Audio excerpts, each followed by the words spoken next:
You create your own reality. What you think and how you feel always match, and what you think and how you feel and what manifests always matches. Even what manifests in your dream state is a match to what you've been thinking and feeling.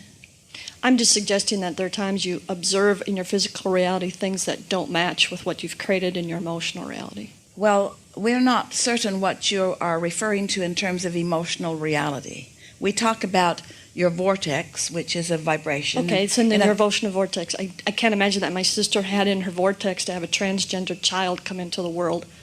And she loves him dearly and totally supports him. Maybe not the specifics of that, but is it possible that your sister had in her vortex a desire for more people to be understanding, a desire for more people to let the world go round, a desire for more people to find freedom in thoughts that are diverse? Sure, and then that's how it manifested? Differently than what we would have anticipated or expected.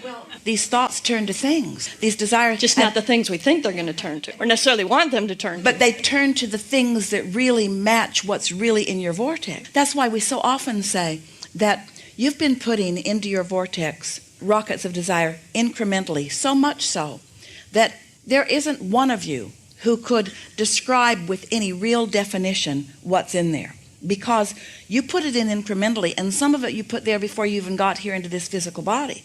And it's been growing and becoming and gathering cooperative components under the tutorage of your inner being, who is also still you. And so your vortex has become something that's why when we say it's going to surprise and delight you, because it'd scare the hell out of you too. Well, until you come back into alignment, maybe. True. We recently went to North Carolina, and if you know about their bathroom bill, I mean, that was a little worrisome.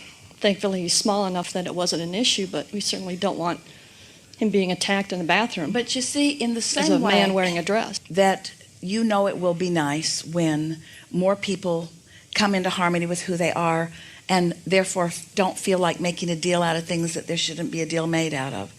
You sort of kind of want to do the same thing. In the same way that you're asking them to understand your difference, we're asking you to understand their difference, because people aren't being mean because they want to be mean. It's always a misunderstanding. And talk about a misunderstanding. People don't understand who they are or why they're here. People don't understand that they're vibrational. People don't understand that they've got a vibrational reality. People don't understand that their emotions are about the relationship between what they're thinking and what their inner being is thinking. In other words, there are so many misunderstandings. It's like when you see a little child learning to walk and they fall down, you don't say, "Get up, you little dummy." And when you see an intolerant person, we wouldn't say, "Get up, you little dummy," either. Because in most cases, they are exhibiting what they learned from wherever they came from, and they are doing what they believe is the thing that they should be doing, and they're not in touch enough with their own guidance system. And as they stand around in anger, they think that change in the world is the only thing that's going to make that anger go away.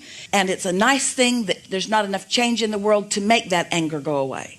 They've got to come into alignment with who they really are, or that anger cannot go away.